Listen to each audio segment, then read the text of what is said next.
I am Chris Wanzi. I'm in charge of the KenRAD project in the Institute of Agricultural Research for Development. And the main objective of the project is to alleviate poverty and also conserve biodiversity. But our intention is to multiply genitors, distribute them, give them train farmers, then give out some of these animals, which they themselves also breed and sell, and also eat some of it. So we started this project in July 2000, and so far we've trained and installed 42 farmers. Some of them men, women, boys and children. So there is, and the experience has shown that the women and the girls manage the project even much better than the men. So I think it's our own contribution towards poverty alleviation in particular. So once they've set up a breeding colony, about how many cane rats would they be producing every month or 2 months or whatever? Yeah. What is the life cycle of these animals? First of all, the gestation period of cane rats is five months. In other words, they have 2 youngs per year. Mm-hmm. And the number of young per birth, we've had 2 females here with 11 young. And surprisingly, all the 11 survive. So the mortality rate is very, very low. The productive rate is very high. And we think it's a nice species for domestication. Can you show us the babies? Oh, sure. We have, here you find some females with young feeding.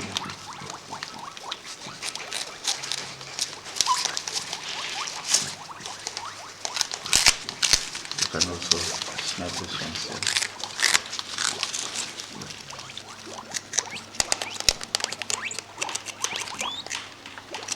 They sound like guinea pigs. Yeah. Similar vocalization. Yeah, already.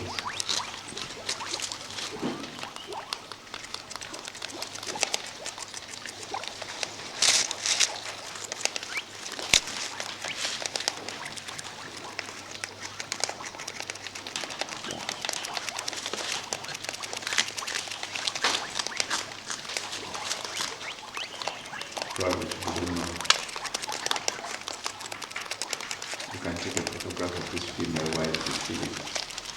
This one, when it is feeding.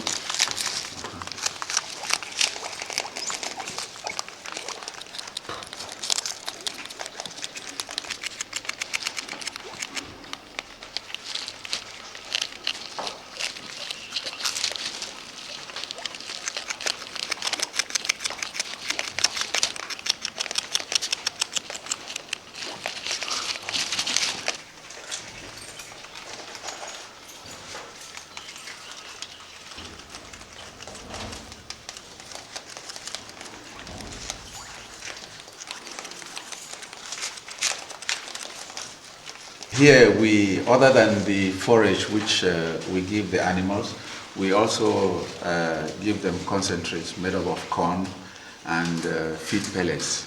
In addition, we also give them bones. They also have bones as a source of calcium. They eat the bones as a source of calcium, and also to reduce the continuous growth of the incisives. Mm-hmm. And other than the cages, we also use the enclosures for other purposes like copulation. Here you would find females and males when they are ready for copulation.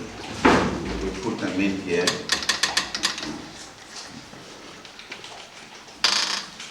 We put them in here for copulation. Now, is this one male and several females? Yeah, 1 male and 4 females.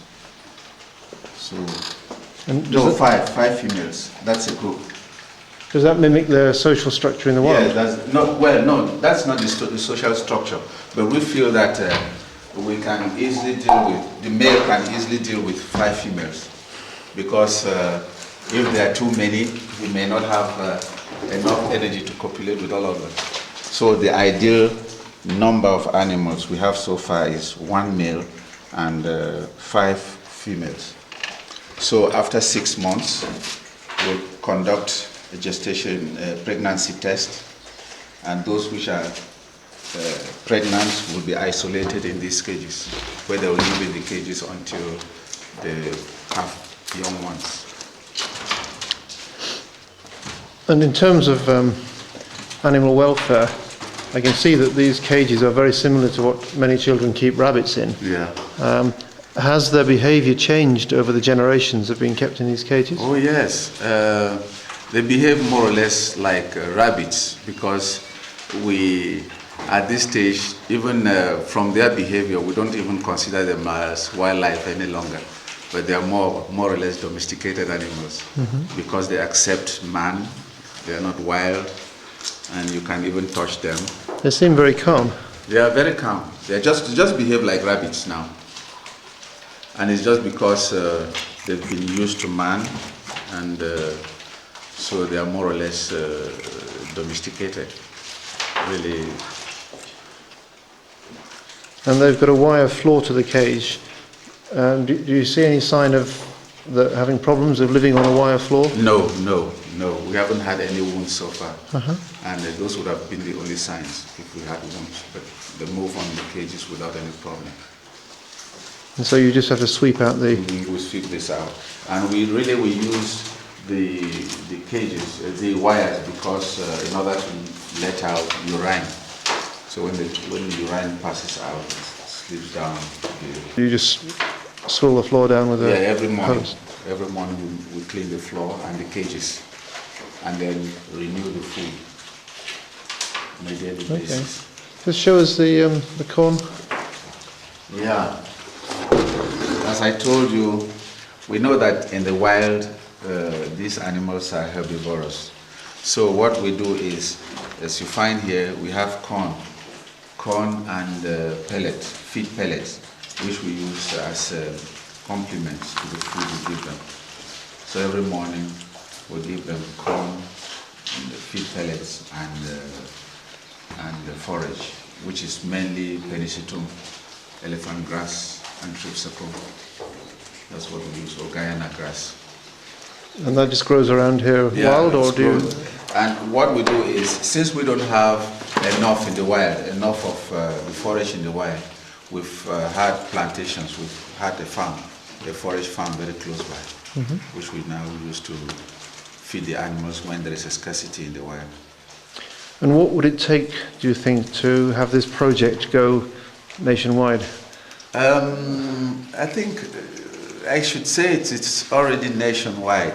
The unfortunate thing is that it hasn't got the effect we would have liked to, because we have farmers, presently we have farmers in almost all the provinces, that is in 6 of the 10 provinces, except the far north province, from Adamawa, the 3 northern provinces. But elsewhere in the south, we have farmers. As I said, we don't have enough means.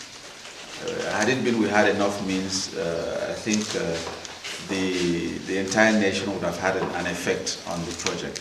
Because so far, experience has shown that the first farmers we trained and installed in August 2001, some of them already used the animals to sell, and they used the money for paying school fees and other family needs.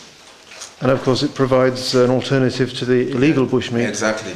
It provides an alternative to illegal bushmeat, because now most people who depended on hunting for bushmeat, they simply come here, and in that case the hunters are discouraged, so they hardly go to the bush again. Oh, congratulations. Thank you very much. And all the 11 survived. That's the female. Where's the husband? Where's the male? The male somewhere. The male is somewhere copulating with other females. So it is always busy. For instance, here you have a male, 1 male and 6 females, which are under population. Where's the meal? The biggest of them all. That's in there. It's in Here. Yes.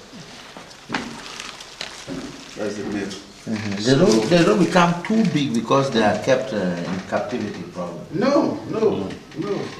There isn't really much difference between Yeah, I think their so. stay here and in the wild. Yes. Because we've already had a male here which weighed 9 kilograms. What? Yes. 9 kilograms. Yes. 9 kilograms.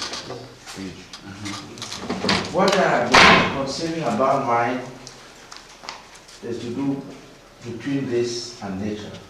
Yes, even Nifundi too also thought the third way. He said he has a big piece of land, and what he would do is he would build a fence and just leave the animals there to roam around. You build a big place, but leave packs, put them into packs. But it Plants wouldn't, work in there, plant in it wouldn't serve the purpose, Honorable, because we are really doing intensive breeding. You use the leaf. We want to try and see, because you may have plenty of space, but the common farmer in the village may not have those facilities. So what we Is that for him to have his one cage like this? Yes, or a few cages or an enclosure like this. Yes. Even if he hasn't got a forage farm, he can plant one. You can plant the elephant grass, and then you cut it every morning. Grass is not a problem. Elephant grass is the best. Elephant grass Yes. And then you cut it every morning and feed the animals. And it costs very little or nothing. Yes. Relatively. Do you sometimes sell them out when there are too many? Since the main objective is to fight poverty, we only sell a few males for eating. All the females are kept for farmers. If somebody wants a farmer like I want to begin, how do you help? You have to undergo a training for 2 weeks. Yes. And then you buy the initial genitors. Yes. And then you kill. Can I already look for a trainer? Yes, Honorable, you can book for a trainer, but I'm sorry to say he or she cannot be trained immediately. Okay. Because And we your try. pace? Yes, we try. As you see, right now we don't have young ones to give out, and we only train when we have genitors. And my colleague will tell you, we have applications this big. Well, if ever to give to me, for instance, you hear now the North was with potato. Yes. For a few years, I've distributed over 80 tons. That's great. So what In I will, that area, in my village, I don't have one single laborer which is good. Everybody now Yes. is.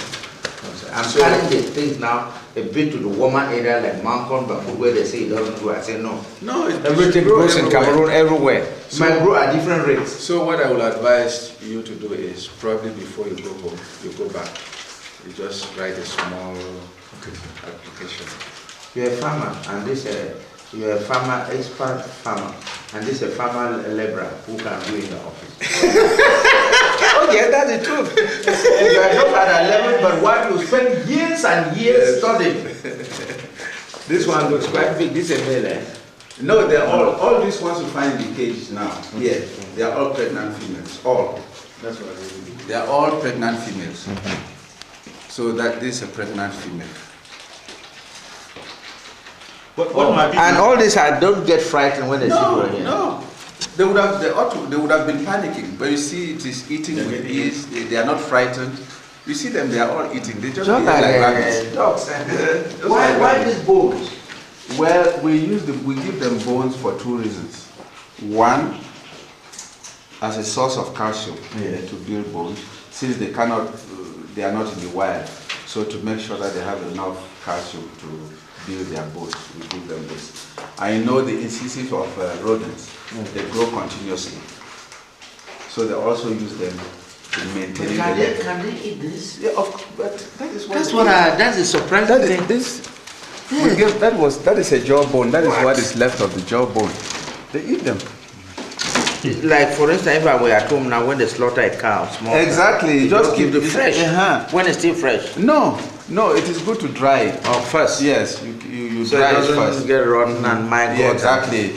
Because if it gets rotten, you don't know, microbes may bring diseases to the animal. So you first dry it. What do you look for? And then we give them. It's cutting the. Yeah, other than the grass, we also give them corn and feed pellets. They're here. Like you find it there. And how does the cost of the feed pellets and corn that you have to buy weigh up with the profit you'll make from the selling? I think. All this I said. I think the input compared to the output, there is really gain. Because first of all, the grass, if you are lucky to be where you can easily get elephant grass stem, it costs little or nothing except labor. And then the corn, if you have enough land, like Honorable does, he can just grow the corn and use it again to feed the animals. And what I do here is, you see the remains, like the droppings you find there, I then use it to feed pigs. And in turn, you can now use the excreta of the pigs to fertilize the corn. So there is grow more corn for us. So you see, there is very little is lost. Very little is lost. The light sugar came to a lot. Oh yes, but I would not advise you to give them plenty of sugar cane because it can cause teeth decay. What the natural food is Elephant grass. Elephant grass. Where the succulent Yes, stuff. elephant grass and Guatemala. Really, what we do, we've grown Guatemala here.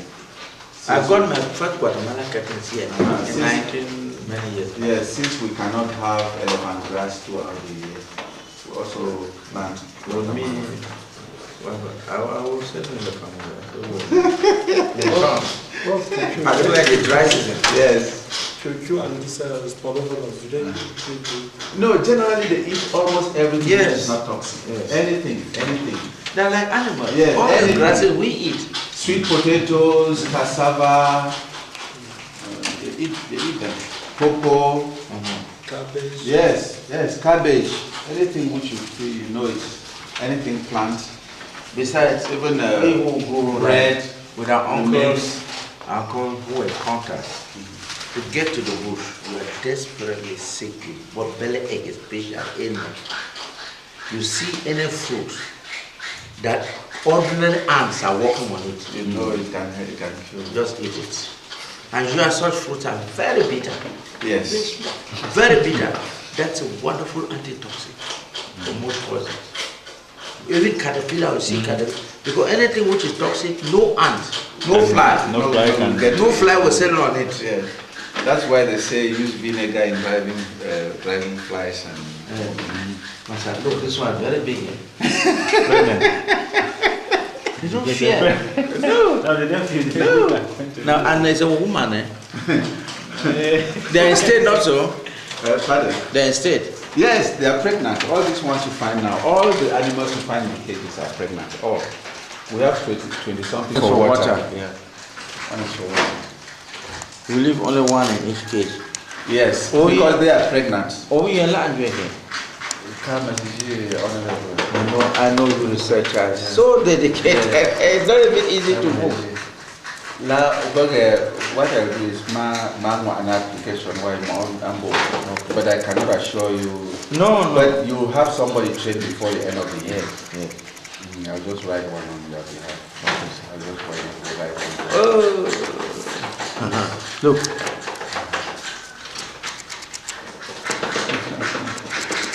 It's really the way they eat that interesting. Yes. They just cut as if you're cutting as like a machine, Yes. You know, Because they don't chew. They don't if they chew. were still behaving as wild animals, they will not be eating when we are here. Yeah. They will not be eating when we are here. So they you see don't- that even when they you are are very eating. used to people like those ones. They were all they had them here as young ones. They lived with the world. Wonderful. Even when you get close to the cage, they don't. No, they don't. try- They don't panic. They don't panic. If you move, I'm sure you move the outside, they'll come back. These ones, they should be about 30 days old. Because When they are 40 days old, they'll be separated.